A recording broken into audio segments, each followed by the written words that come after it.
All right, so today we're going to talk about areas and lengths in polar coordinates. So I'm hopeful that you all watched the 10-3 little quick thing on that.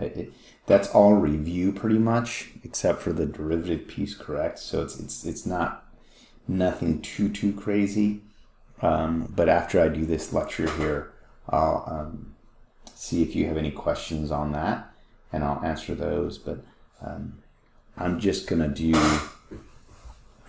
this lecture real quick, and then I'll stop recording so this video doesn't get all long, and then I'll work out problems for you guys and put them on the in your notes in the class canvas. Okay. All right. So here we go. So area of regions now, when we're talking about polar coordinates, you know polar coordinates are like a sweep, right? So we have these odd-shaped things that look like leaves or cardioids or different things like that. And so we have these sweeps that occur. And the way that these sweeps are done are one of these two equations. They're actually, I believe that one should also have a half in front of it.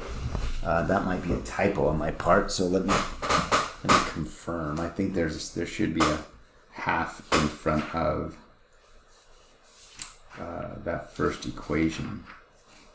Let me just confirm that, because yeah, my nonsense in my typo. So there should be a 1/2 right here. Basically, what it's telling us is that the function that's given in terms of theta is going to be our radius, right?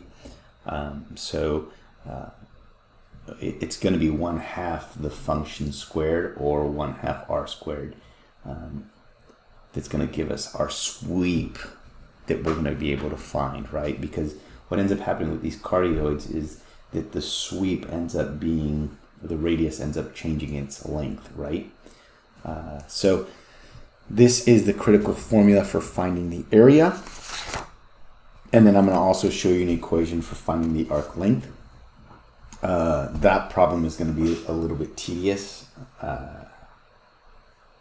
So I'll tell you, I actually spent probably about 45 minutes just trying to figure out and how to work out that problem so I could best explain it to you guys. In the book, they just show you, oh, here's the problem, here's the technique, and use a computer, and here's the answer. Well, that's not very satisfying. I wanted to be able to show it to you guys, and so I worked it out.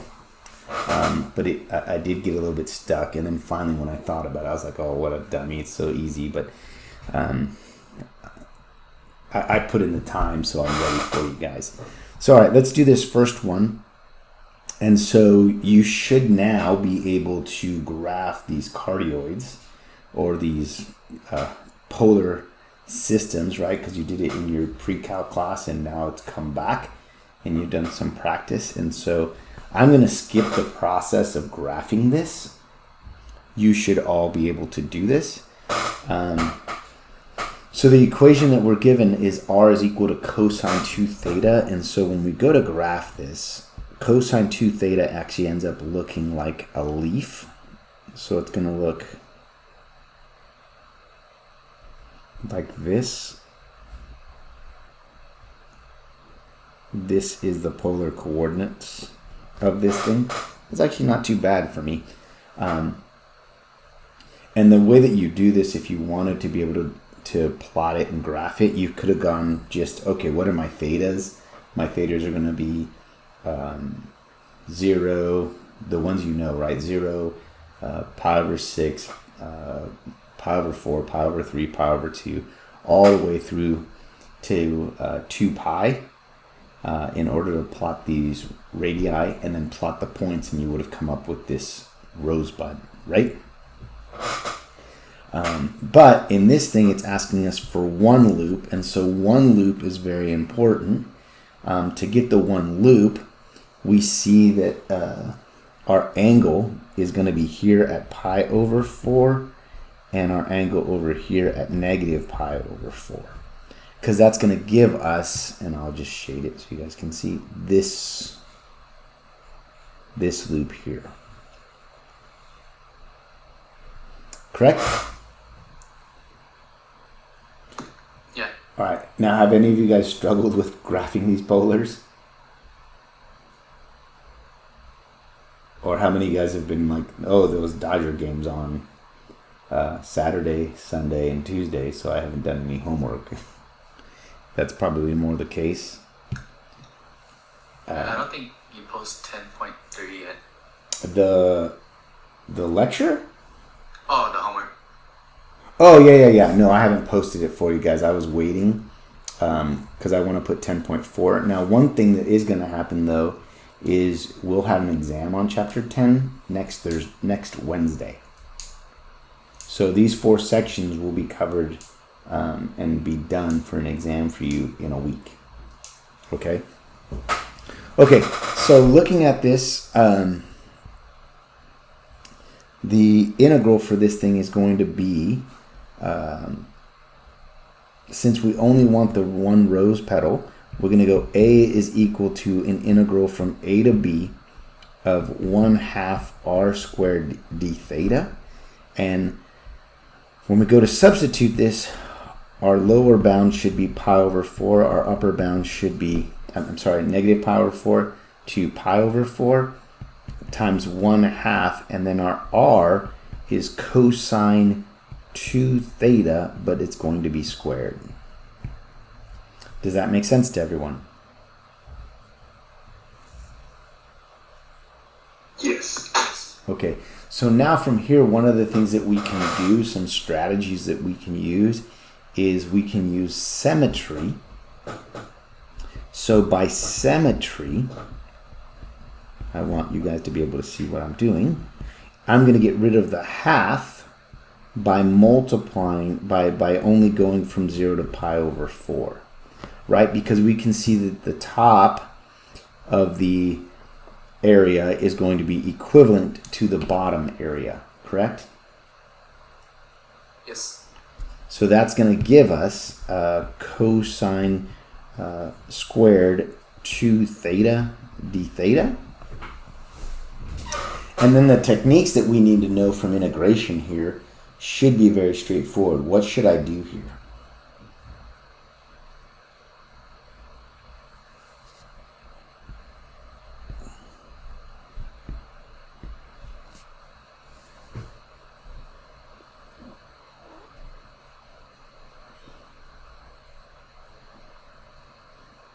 Would it be the 1/2 cosine, 1 plus cosine 2 theta? Well, would it be 4 theta this time, right? Correct. Very nice, Jason. It's power reduction. Remember, when you have sine squared and cosine squared, we're going to use power reduction. So here, I'll write it down just so you have. It's power reduction. And so by power reduction, I'm going to go 0 to pi over 4 of 1/2 1. Now it's plus because it's cosine 4 theta d theta. Okay, so then we can break this up into 2 pieces. So I'll go from 0 to pi over 4 of 1/2 d theta plus 0 to pi over 4 of, in fact, I can even move the 1/2s in front just to be cool, of cosine 4 theta d theta. And so I should get theta, 1/2 theta, from 0 to pi over 4, correct? Plus, what's this one going to be?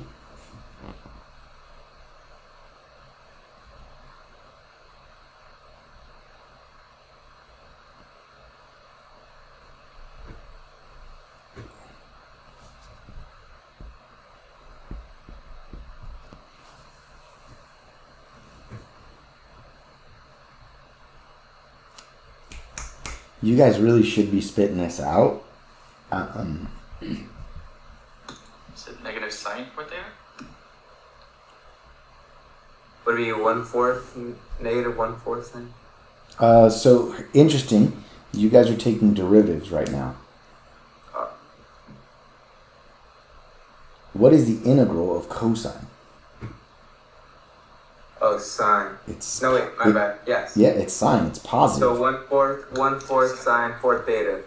Correct. So I'm gonna get 1/2 times 1/4 sine 4 theta evaluated from 0 to pi over 4. And the technique there really is you make your 4 theta your u to get the 1/4 out front, right? But these two integrals that I just talked about are integrals that you should now have seen a ton of times and should be things that you guys are spitting out.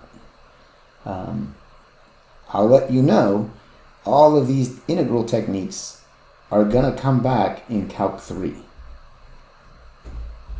So it is imperative that you know this. Now, if you're going to finish with Calc 2 and this is it for you, I guess you luck out in this arena that we're in. But this material is going to be vital if you're going to move forward in mathematics. All right? You've got to know this. All right. So then what I'm going to get is pi over 8 minus 0 plus 1/8 of 0 minus 0. That's cool. So my answer is going to be pi over 8 and whatever the units end up being, in this case, squared. Does that make sense? Here, this is important. Understanding how to get from here to here. And then this integral right here is important to be able to get here. These are some basic fundamentals that should get to the point where you start to memorize how to do these, especially with sine squared and cosine squared. If you don't remember the power reduction, you're not going to be able to do that problem at all. And then you're just stuck.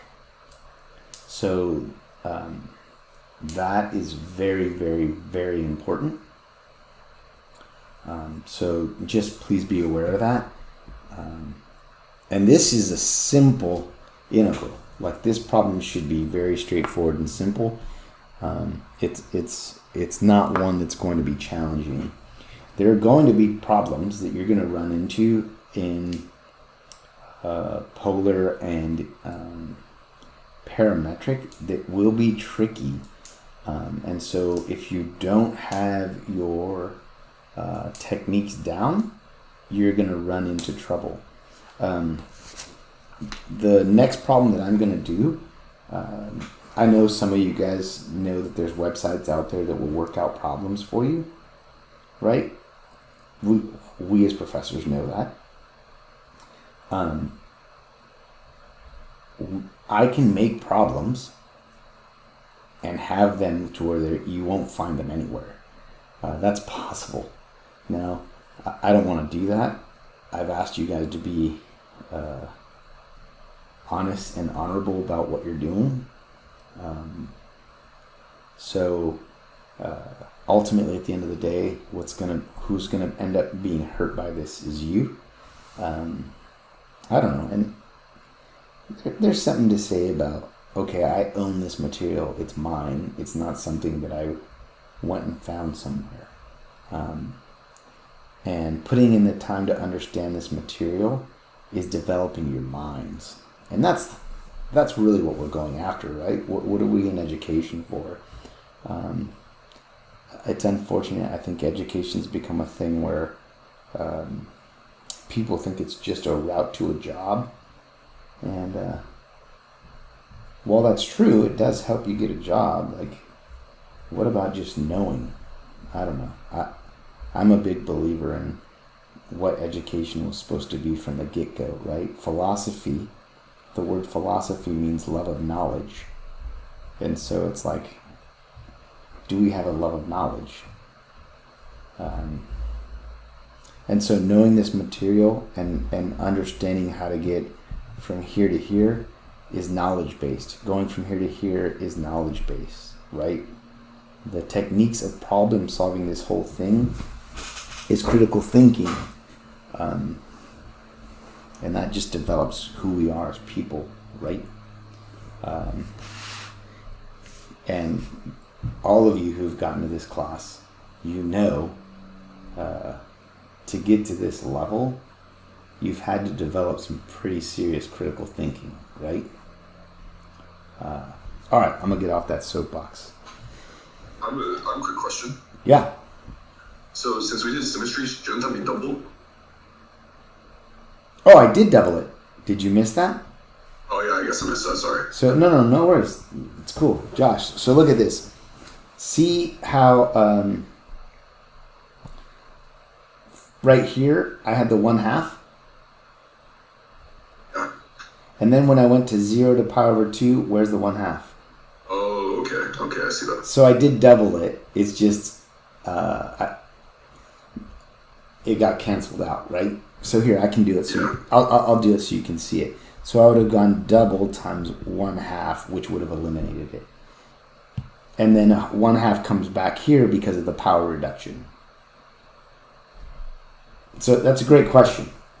Do you see it? Yeah, I don't know how I missed that. Sorry. No, dude. That's cool, man. Like, isn't that my job? And isn't that part of what we're trying to do here is, I honestly wish we had more time in class where we just talked about a problem. Why did you do it that way? Is there another way to do it? You know, I mean, I know tons of ways to do these problems, especially in chapter 7. There's problems that we could have attacked in many, many ways. And just time constraints don't allow us to have as deep conversations as we could. It's part of the reason why when I taught high school, I loved it so much, because I had so much time that we would solve one problem 2 and 3 different ways so that students could understand how to attack it. There's deep understanding there, right? So, but yeah, there is the symmetry piece for the double. All right, let's do the next problem, and we'll go from there. One thing, I hope I'm not coming off as being a jerk. I'm not trying to be a jerk. I just, I want to see you guys be successful, and I think it's easy to get tempted to want to find avenues to get answers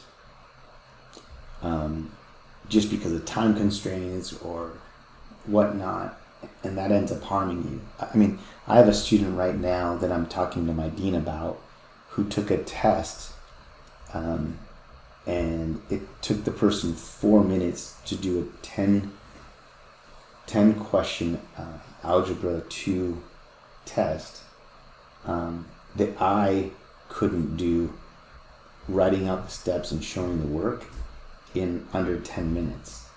So it's pretty easy to see what that person did, and so we're in discussions right now about, all right, how do we want to deal with this, and that just sucks, you know. All right, but that's not you guys. That's someone else. All right, let's go into this. Sorry, it just makes me sad. Again, we're gonna graph, and so this is a cardioid, and cardioids, it's like a cardioid is like a heart-looking shape, right? So it looks like this. Correct? That's the graph of this thing from 0 to 2 pi. And then as you go beyond 2 pi, it just keeps looping through, repeating that same system, right? Right. So, if I go, all right, here's 2 pi, when I get to 4 pi, it's going to end up at that point. 6 pi is going to end up at that point. And then every multiple of pi is going to end up here, or I'm sorry, every even multiple of 2 pi is going to end up here. So it's just, 2 pi should have been here. I'm crazy. 2 pi's here. Even multiples of pi over 2 are here. even multiples of 3 pi over 2 are here. Even multiples of pi are over here. And so those are just going to be fixated, so it just loops through. So really the way to look at this to find the area, the bound that we have for our integral should go from 0 to 2 pi. Does that make sense to everyone? Yes. Okay. Now, I'm going to manipulate this a little bit because I see some symmetry in this problem, which is going to be helpful. So, and I'll show it to you as I set this problem up. It's something that will be helpful for you guys to see. So the first thing that we need to look at is the arc length in terms of polar is going to be this equation here, right? So it's going to be the integral of from a to b of the square root of this quantity, where it's the radius squared plus the derivative of the radius with respect to theta squared d theta. I could have generated the equation from the original, but you guys can look that up in the book. That's just, I want you guys to be able to use it. And if you want me to demonstrate that, I could talk about that also, but I wanted to get to the brass tacks of these problems. I want to give you guys more time to talk about how to attack this problem. So, okay, let's look at this this problem. So what is my radius squared?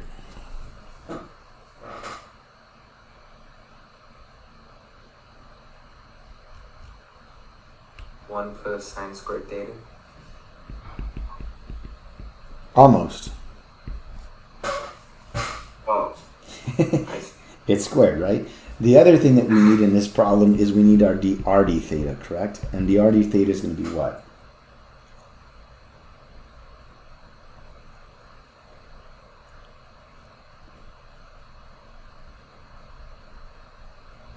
Just cosine theta d theta.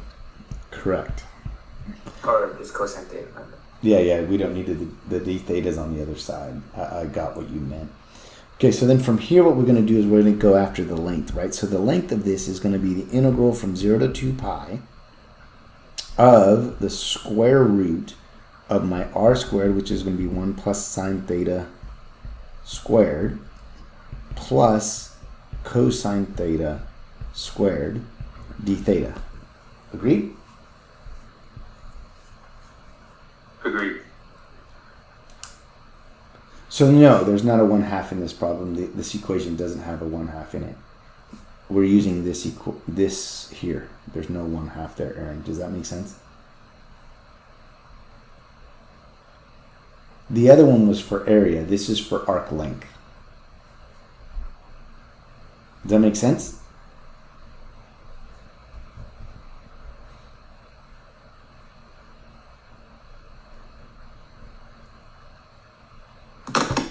Yeah.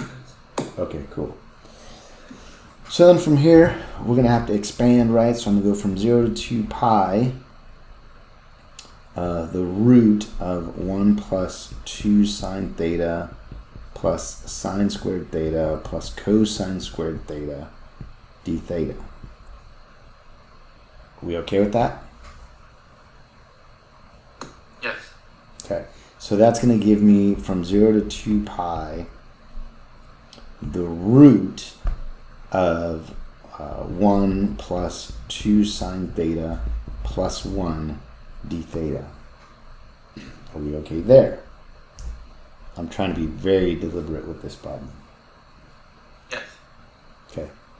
So then I'm going to have from 0 to 2 pi the root of 2 plus 2 sine theta d theta.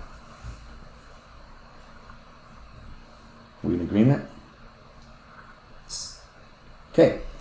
Now let's play. Now the problem gets serious.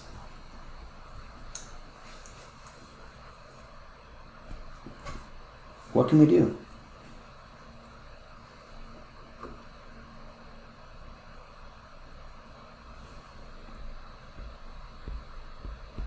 What can we do?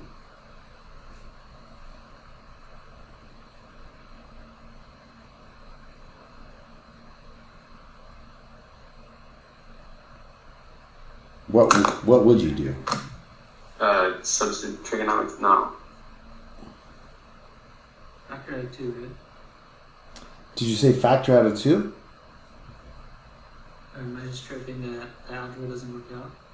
I mean, we could factor out of 2, but factoring out of 2 would just give us a constant rad 2 outside. I mean, we can do that. That's fine. I'm really working on getting you guys to do some thinking. Okay, now what?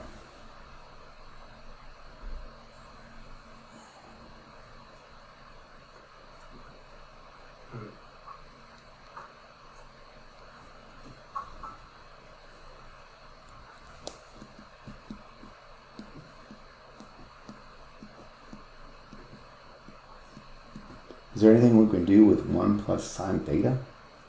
A u sub? Okay, if we did a u sub, I'm willing to go down that route. What do you want u to be? What's inside of the root, Miranda? Okay, so we'll go 1 plus sine theta. So my du is going to be cosine theta d theta. Do we have a cosine theta?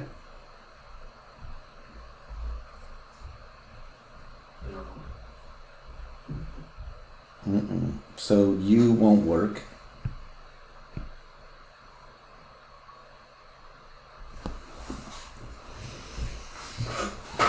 What else?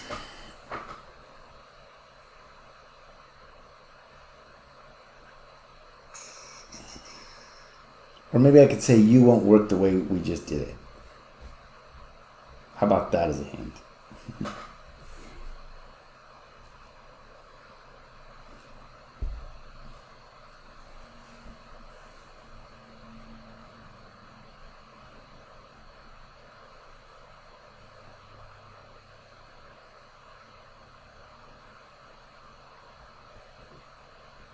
Can we make 1 plus sine theta and a cosine theta? Okay, so to make 1 plus sine theta in the cosine theta, how do we do that?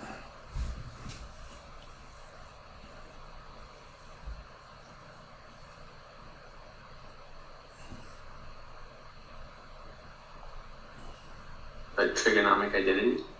Cool. So, okay, so you're right. So the trigonometric identity would be cosine, let me write that down. Cosine squared theta is equal to 1 minus sine squared theta, right? Right. So how do I get there? Just square root both sides. Oh no. The idea is good. But do you guys see how this problem becomes problematic unless you're really thinking? Is it like one of those rare occasions where you multiply and divide by like the negative version? Boom. Or by the conjugate. like That's it. So the before we can That attack was this problem, yep, it's the conjugate. We're going to multiply both the numerator and denominator by the conjugate. yeah, like that.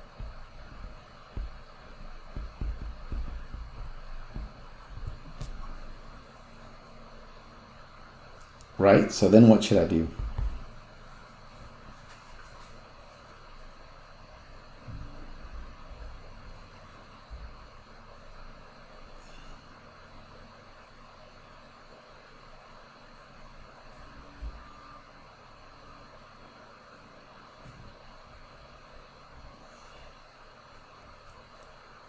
Multiply the tops. Okay, so we can multiply the top piece. So I'm going to get 1 minus sine squared theta under the root over 1 minus sine theta under the root d theta. Now could we use that identity, the trigonometric identity? I mean the Pythagorean identity? With the So we're going to get cosine squared theta. cosine squared theta, yeah, on the top.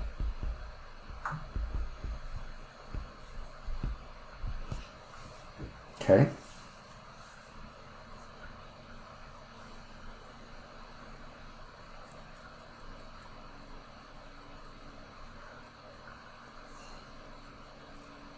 we square root.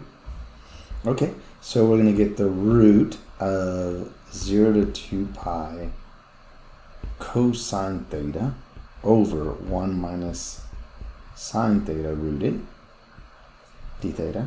Cool. Now could we use that? Okay, that's the u sub.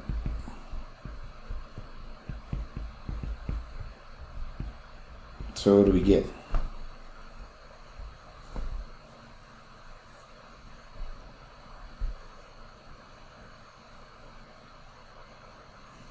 Just Cosine theta. a negative cosine theta, right? Negative cosine theta d theta. So that tells me that negative du is cosine theta d theta. So that takes care of the top piece, right? So I'm going to get a negative, let's put the equal signs, negative root 2 from, since we haven't changed the bounds, we're going to go du over u to the 1/2 power.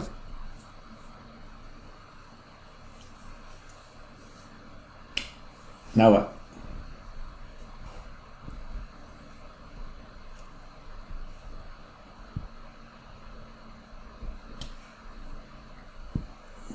U to the negative 1/2.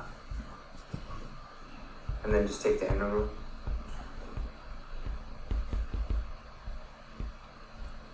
Okay. That'll be square root u, right? Okay, you're saying square root of u? Sure. What about up front? No, you need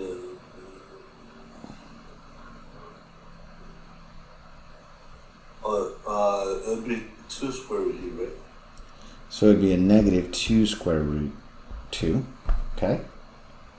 And then you want to substitute back? Yeah. Okay. So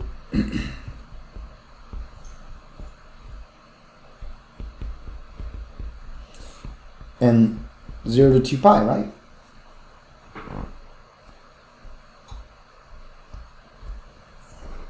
Do you guys want to try and evaluate that?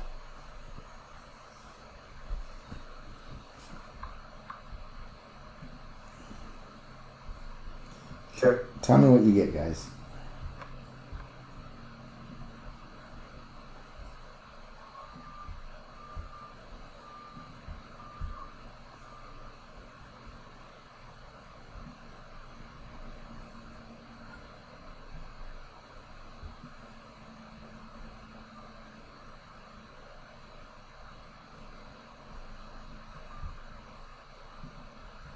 Let me know what you get.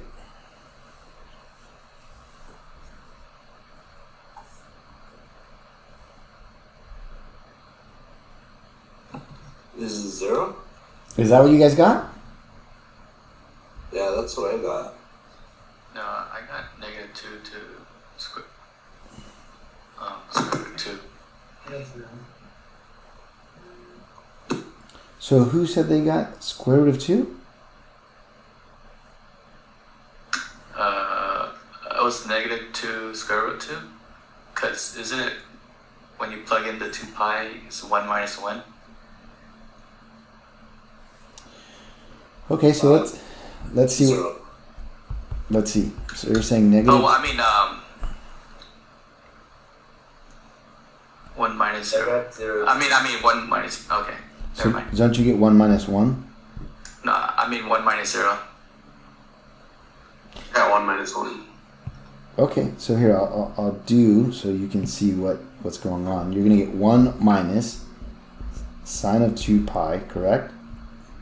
Minus 1 minus sine of 0, correct? All right. And doesn't that give me 1 minus 1, Yep. which is 0?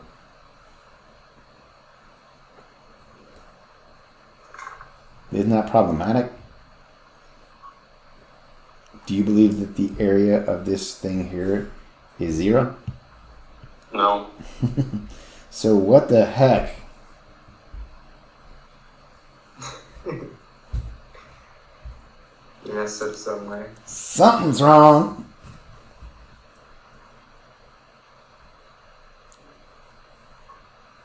You guys ready to have a critical thought question? Check it out. Since we're in trig, what's this value at 0?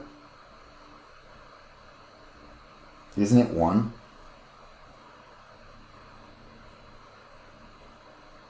Right? Yeah.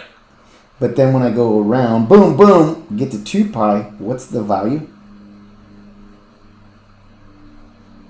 1 or 2? It's 1. And 1 minus 1 is always going to be? Yeah. So if I end up at the same value, going the full loop through is going to be problematic. So I don't want to attack this problem that way. I'm going to attack it this way. You guys ready? By symmetry. By symmetry. Because if I don't attack by symmetry, I'm going to end up with 0. So that means when I go back to here, right? Instead of going from 0 to 2 pi, I'm going to manipulate this thing, okay? And the reason I know how to manipulate it is because of what the resultant trig is. The resultant trig is sine, right? And I don't want sine to be a 0. So what is the sweep? Isn't the sweep from here to here?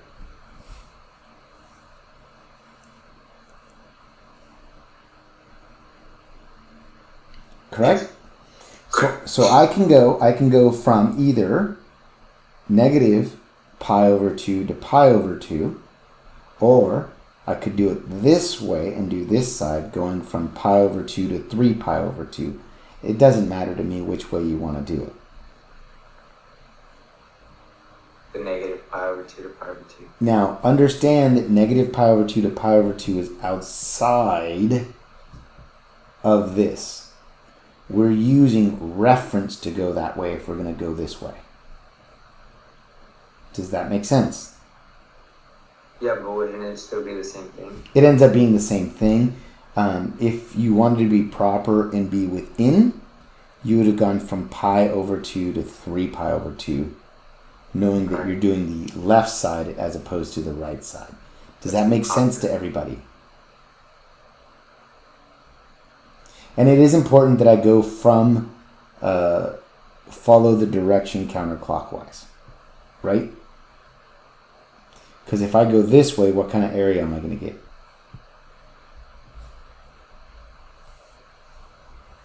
Not everyone at once. Negative? It would be negative if I go this way.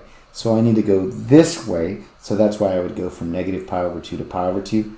Although that, again, understanding that that could be problematic.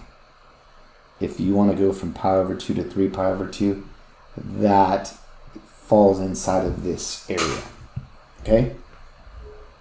So what I'm going to do is I'm going to go, all right, negative 4 radical 2, right? And that's because of symmetry. Why don't we do it proper? Pi over 2 to 3 pi over 2.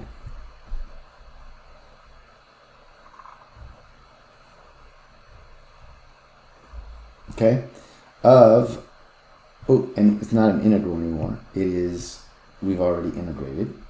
So we're just going to evaluate of 1 minus sine theta evaluated from pi over 2 to 3 pi over 2.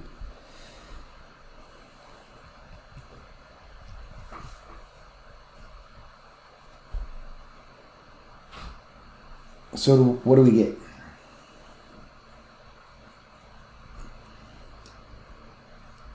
Don't I get here this, and then at 3 pi over 2, I'm going to get root of 1 minus a negative 1, right? Minus root of 1 minus 1.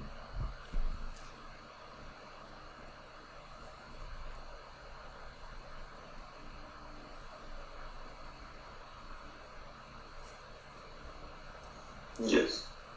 Oh, I should have done it the other way. It gives me the proper sign. Bummer. Okay.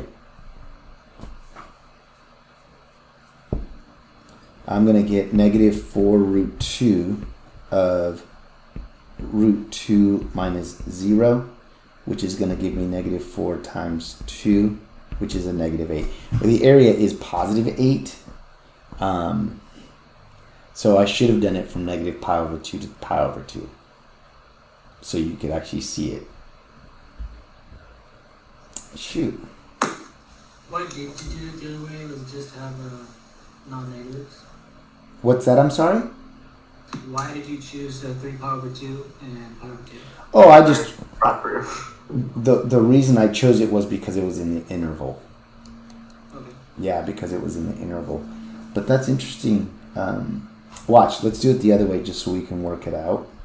So negative 4 rad 2, evaluated from 1 to negative sine theta, going from negative pi over 2 to pi over 2. We see that we would have gotten negative 4 rad 2 of 1 minus 1 rooted minus 1 minus a negative 1, which gives us what we want. Do you see that? There's our positive area.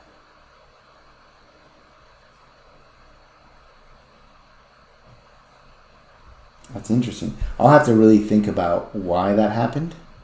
And this is arc length. And length is always going to be positive.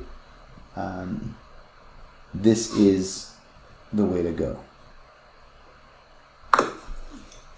First, I have a question. Sure. How did you go from negative 2 to negative 4 for the equation? Oh, from here to here? Yeah. Symmetry. Oh, yeah, so we have to do it by 2. Okay. I did symmetry, and so since I only did half the area, I need to get the second area. Does that make sense? I was thinking you had to divide it by 2, but that makes more sense. No. Symmetry doubles. So that's interesting. That's negative. I wonder if that would have impacted from the beginning. That's interesting that this one ends up being negative. I'm going to really have to do some more analysis on this problem, but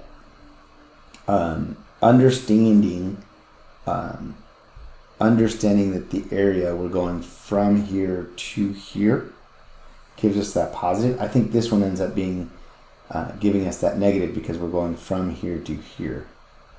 Interesting. I'll have to really think about that more. But the thing I wanted you to see about this problem is if you continue down that route, you run into issues. We clearly know that that's wrong, and so we need to look at our bounds. So there's a lot of analysis that's going to be done with these problems in terms of being able to set them up correctly. Does that make sense? You realize these problems aren't just like, oh ho hum, let me just follow this pattern. There's analysis that has to be done along the way. So you're starting to see there's a lot of critical thought that's happening. Right? Yeah. For those of you who are math majors, I mean, you can see like this is just like the scratching of the surface of the analysis that we do in mathematics. But you can see like a problem like this involves so much thought. Even being able to integrate and remembering to have techniques where we multiply by the conjugate of roots so that we can simplify to be able to attack the problem. This is what we should be talking about when we solve these problems. This is what we should be doing in order to better understand these problems. Your calculator, if you have your TI-84, you could plug this in right here and it would have spit out 8. Right? I mean, you could try it right now if you want. Just make sure that you're in radian because you're from 2 pi. If you do degrees, it's going to give you the wrong answer. But if you do it in radian, this right here will spit out the answer 8. And you avoid all of this. And you avoid this issue. But on an exam, if you go from here to 8, how many points do you think all of this is for me? Does that make sense? 10. Yeah, I mean, there goes half your points on an exam. So understanding this will matter. Okay? Isn't this fun? Couldn't be happier. That's right. When you guys do your homework, I'm sure that there'll be questions on this. So I'll put up the homework for 10.3 and 10.4 today. Please get it done by Monday so I can talk about it with you guys so we can prepare for the exam. And then we delve into a big lift to end the class, chapter 11. Okay? I'm going to stop recording so I can answer questions on homework that you might have. Okay?